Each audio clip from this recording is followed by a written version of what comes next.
Hey everyone, welcome to Industry Headlines. He's back. I brought him back. That's Kevin Kauffman. I'm Fred Weaver, and this is our little show talking about what's happened in the last 7 days or so in the real estate world. So what's new, Kevin? Yeah, so a lot going on this week. Talk about Opendoor's plans for their merger slash initial public offering. Talk about mortgages and forbearance and those rates again. And this one's going to shock you. We're going to talk about interest rates as well. What? Forbearances and interest rates again? Wow. All right, well, let's start with Opendoor. This is a well-documented company that has made some waves over the past few years, right?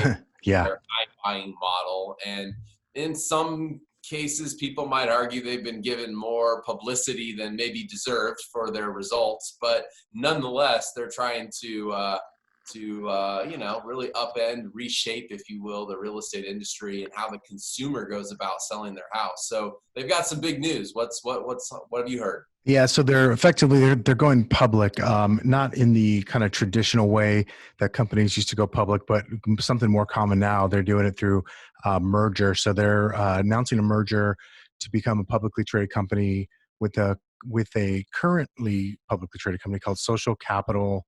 I can't even pronounce the last word of it. Head of Sophia.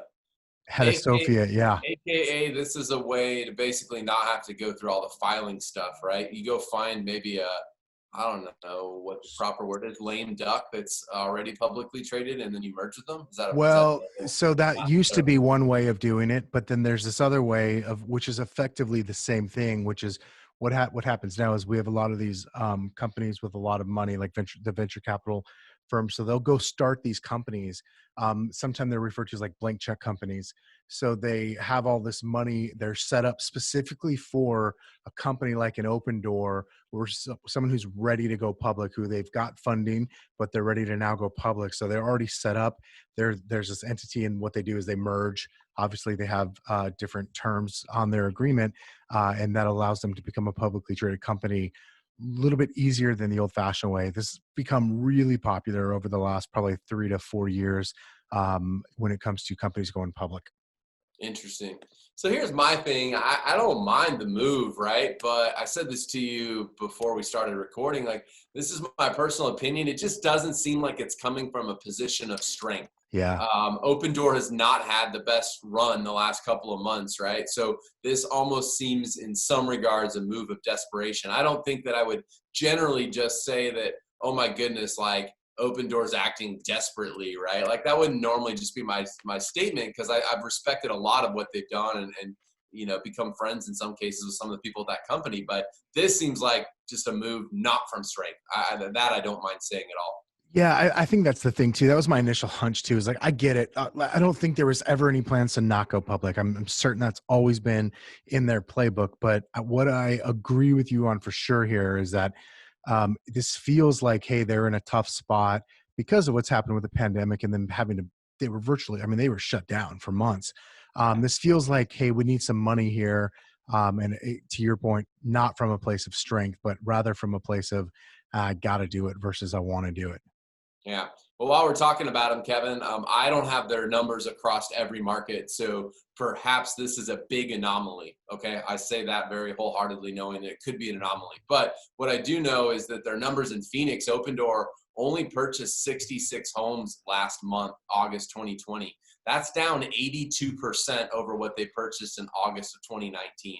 That's going the wrong direction. Yes, they were definitely off for quite a while, but they've also been back up for quite a while. And it's a hot market. So trying to find homes with a median purchase price point of $254, which is what they purchased at last month, Kevin, is a little challenging, right? Those homes just don't exist out there as much as they did a year ago. So I feel like they're going to have some model changes. They also sold 56 homes here in the Phoenix area last month. That's down 71% from the 358 they sold in August of 2019. So I'm not saying that they're falling apart. I'm not saying the model doesn't work, but I feel like some model shift is going to happen here, because you can't keep finding $250,000 homes to purchase in the Phoenix market and continue to grow in size, right? Which is what now your shareholders are going to want. Yeah, it's so crazy. So I can't wait for all all of the haters out there who hate the even idea of a iBuyer or say, see, I told you they couldn't survive in a down market. Like, Yeah. let's be clear, this is not what either one of us are I'm not a saying. hater of it. I'm just No. trying to be realistic about the like presenting both sides of the story though, right? Oh, absolutely. You got to present both sides of the story, because there definitely more than one side here. So, again, I agree.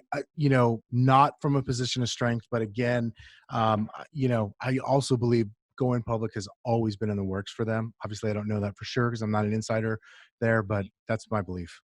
Yeah, and I might be going out and buying some SCH stock just so we're clear. That's I'm not hating on them, right? Like I might. I think I that's might have the placed an order this morning that still hasn't been filled. I don't think you can actually buy it right now. So, Oh yeah, yeah. It looks like it's been a little while since. Okay, well we'll have to watch that, Kevin. But that'll be yep. interesting. All right. All So right. mortgages Another. in forbearance, let's talk about those rates again. They've dropped again, which is good news, right? We're seeing the number of forbearance, especially from Fannie Mae and Freddie Mac, continue to go down. And so that's the good news part of it. The bad news part of it, if you will, is kind of the what's the word I'm looking for here? But like the privately held mortgage rates, like those forbearance numbers have actually ticked up a little bit. And I think the scarier part is, when you look at like unemployment, even though the numbers are down, it's still like almost a million people a week are filing for unemployment. And so now we've got like we got a perfect storm of like these people have to not just get back to work, but like get their income back all the way. And you've got, that whatever the senator, got the Senate and Congress, like still they can't put together a second stimulus package to save their life. Like I'm imagining they're waiting until like, I don't know, the second week of November to try to help anybody. I'm not real sure. Whatever their next vacation is. Whatever their Yeah. next vacation is. So, unfortunately, there's a lot of belief out there that this could lead to another rise in forbearances. We'll see. I don't really know if that's true or not, but it could. All right, and we end today with what seems like old news, almost like I'm retelling you a story we've told you before. Interest rates hit another all-time low. Last week, Freddie Mac came out and said the 30-year averaged fixed rate mortgage was 2.86. That is another all-time low. I think if you're keeping record, that's the third, maybe the fourth all-time low we've seen here in 2020. That's all-time, not the 2020 low. That's an all-time historical low. And the 15-year rate, all-time low, 2.37%. So with that, go out and find some buyers who need to buy and some sellers that are ready to upgrade on their home size and keep their same payment, because interest rates are still affordable and forbearances are dropping. And maybe don't put all your money in Opendoor, but watch that one carefully. That's a good summary. We could have just done that. All right. Like that? Was that good? That was a really good one. I won't even comment on that further. Thanks a lot for joining us again this week, guys. We appreciate it.